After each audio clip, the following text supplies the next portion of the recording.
Let's do an example of a weak acid, strong base titration calculation. So, in this case, let's choose acetic acid for our weak acid, and we'll choose NaOH for our strong base.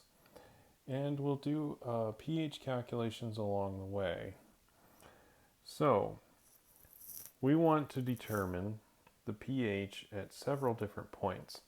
But let's set up the problem further. Let's say that we have 0.2 molar acetic acid.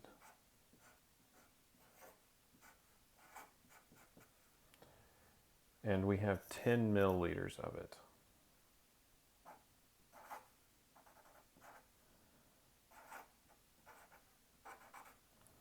And let's say that we're titrating that with 0.1 molar NaOH.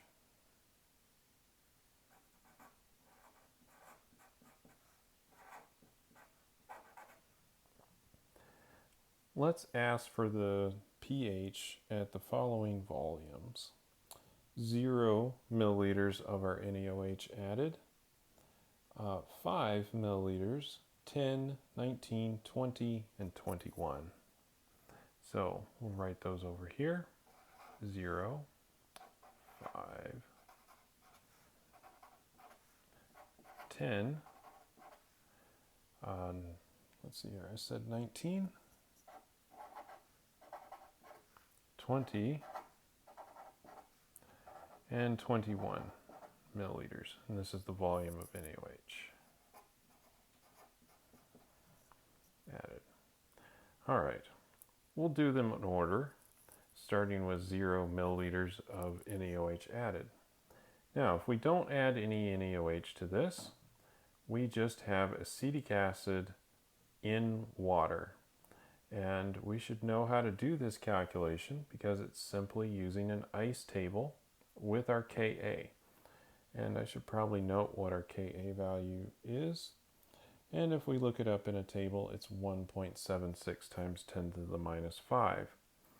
We'll get back to that in just a moment. Actually, yes. So let's first write the reaction, Ka reaction. So we have acetic acid plus water,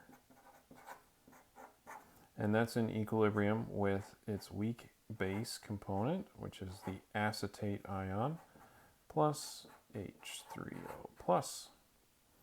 And we know our initial concentration right here is 0.2 molar, and we don't have any of those to start with. The change, minus x, 0.2 minus x. This is x, so 0 plus x is x. And again, the same thing over here. Now, our Ka expression is simply acetate ion times hydronium ion divided by acetic acid. And again, we don't have the water included because that's the solvent. They don't go in equilibrium constant expressions. So if we do this, that should be x squared divided by 0.2, and really it's minus x, but we're going to ignore the minus x here because it is going to be small enough that we can do that.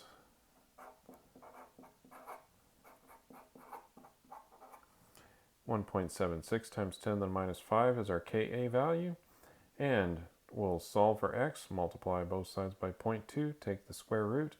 X is equal to, let's see here, 0.00188.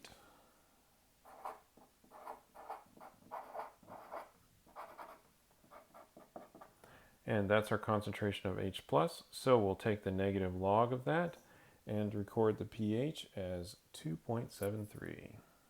So pH 2.73. All right, first data point done. And it's one that uses an ice table. Now, let's move on to something perhaps a little bit more interesting and new. We have 5 milliliters. Now, we recently did the strong acid, strong base titration, but this is a little bit different in one important way. The beginning of the problem is very similar, but you'll see where that changes.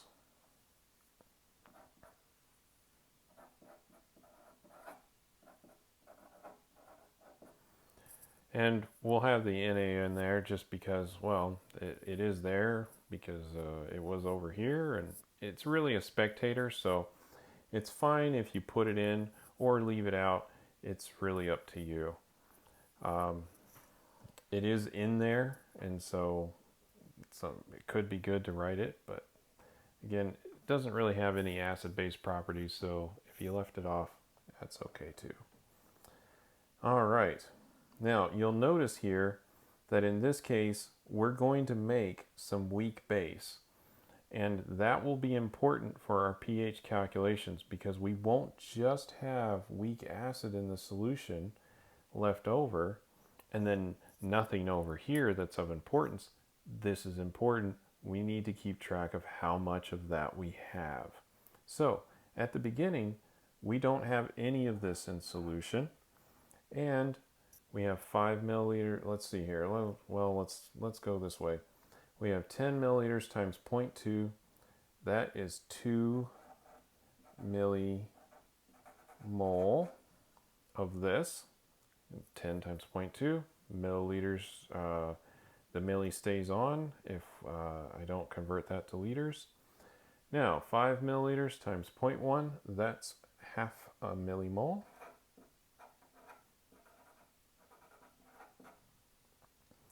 Okay, now we need to go through our little change, and in this case this is the limiting reagent, so we're going to use all of this up, so I'm going to subtract 0.5, and these are all 1 to 1.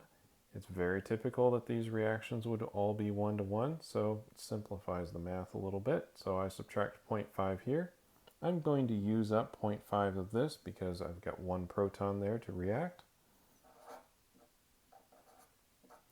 And this doesn't just go away and become water, something that's not important. That 0.5 becomes 0.5 of this weak base. So I'm going to add that right over here.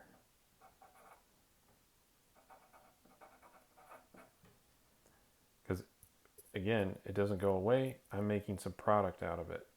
Well, and to be fair, when we were doing the strong acid, strong base titration, the salt didn't go away. It just didn't matter because it doesn't have any acid-base properties. This does, so we have to keep track of it. All right, so if we total this up, I get 1.5 millimole of the acid left over. I don't have any of the strong base left over, but I do have now 0.5 millimole of my weak base, the conjugate base. So, in order to determine the pH of this, I'm going to use the Henderson-Hasselbalch equation. And if you recall, that is pH equals pKa plus log of the base form divided by the acid form. So I'm going to plug all of these values in. And the pKa value, I looked that up in a table. It's 4.75. So I'm just going to write that in. 4.75 plus log of the base form. This is the base form. And most times that you see this formula, it's actually written as concentration of base divided by concentration of acid. But there is a shortcut, and it's a little bit shorter. We don't actually have to calculate the concentration of this because we would divide both of these numbers by the same volume. So we can just skip that because they're dividing each other. They're in the same volume. You can actually just put moles directly in here. So that's what I'm going to do because it avoids one more step and one more chance for error to creep in. So 0.5 on top and 1.5 on the bottom. And if you're not convinced that you can use either, then try it both ways and you'll notice that you get the same answer. So if we evaluate this expression, I should get a pH of 4.27. Right there.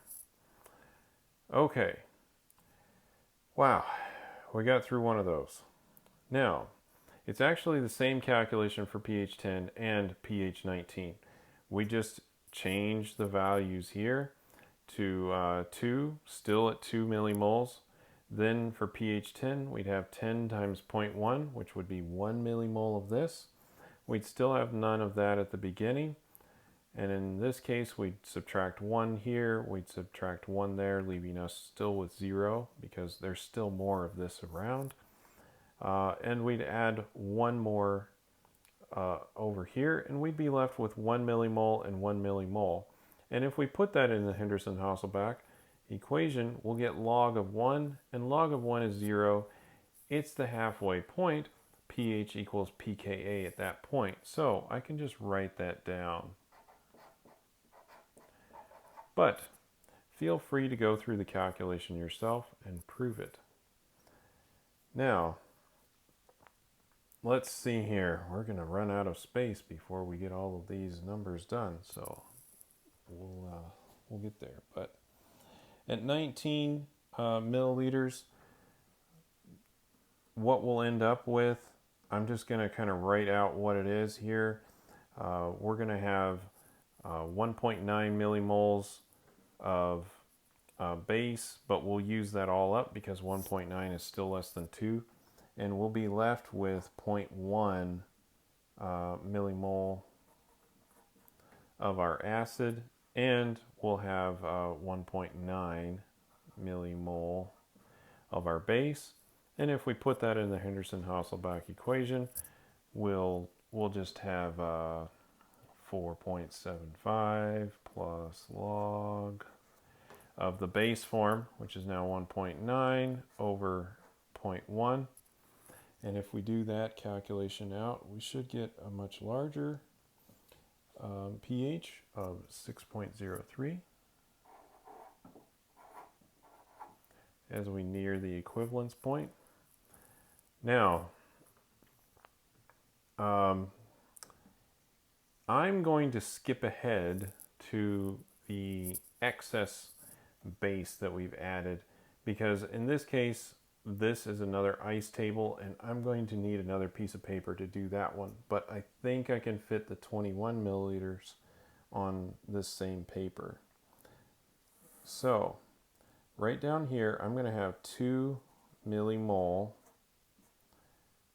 still, right? I still have that from the start. But 21 milliliters is going to give me 2.1 millimole of my strong base. And I'm going to have none of that to start with. Now, keep in mind, this is no longer the limiting reagent. Now we have our weak acid as the limiting reagent. So I'm going to subtract 2. And also keep in mind, this, the acetate, comes from our weak acid molecule. And I can't make more moles of this than I have of that. It's just not going to be possible. Again, this is the limiting reagent now, so that's going to control how much of that I can make and how much of this is used up. So minus 2 here and plus 2. So if we do that out, I'm going to have 0.1 millimole of my strong base left over, and I'm going to have 2 millimole of my weak base.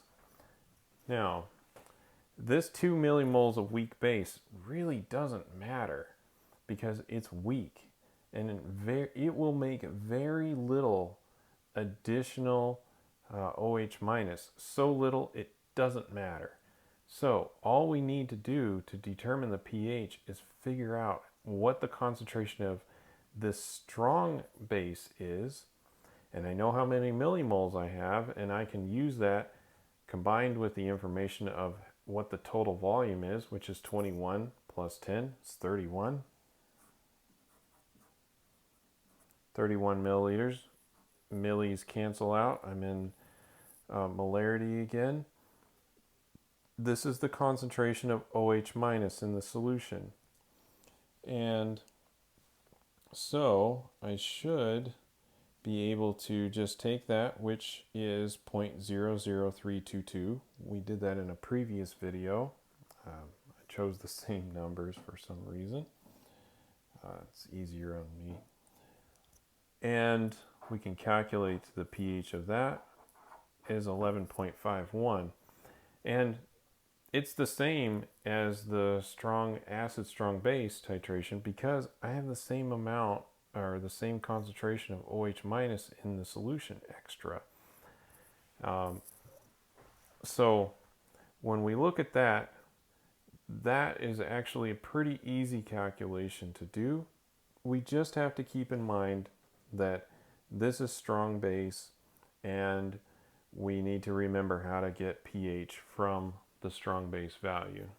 All right, let us go back to the 20 milliliter data point.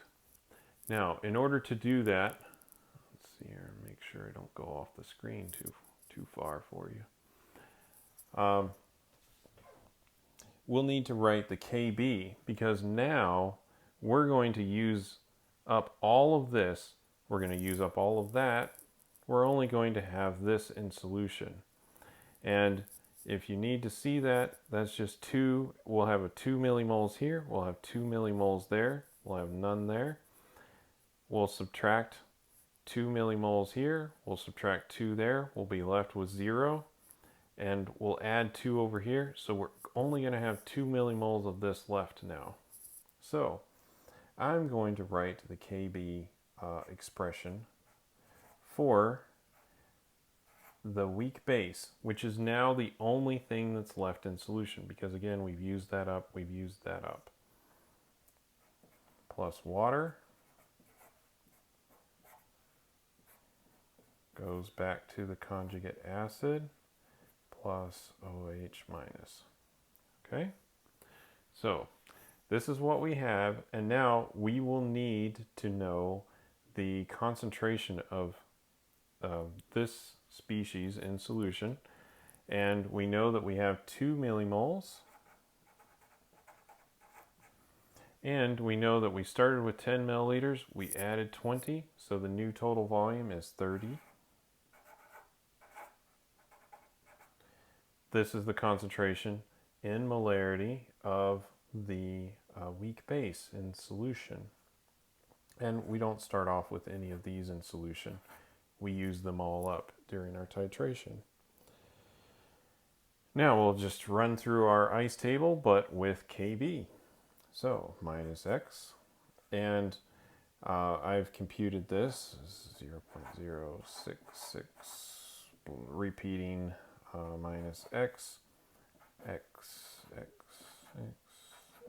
just like that. And we will need to convert our Ka into Kb. Here's our Ka. Here's the formula. Remember, Ka times Kb equals Kw. Kw is 1 times 10 to the minus 14.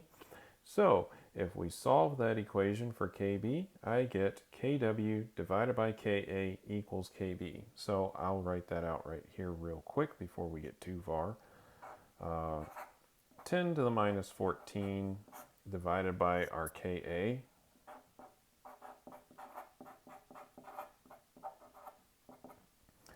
And this will be equal to Kb, which is 5.68 times 10 to the minus 10.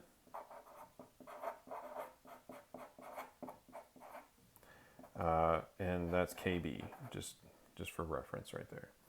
Now we'll take this and we'll put all of our variables into the Kb expression.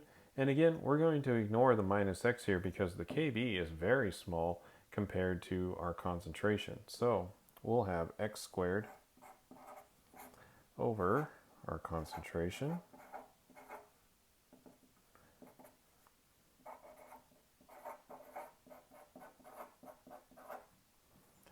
And then if we solve for x, take the concentration, multiply it by our Kb, take the square root, we'll get x equals to 6.15 times 10 to the minus 6.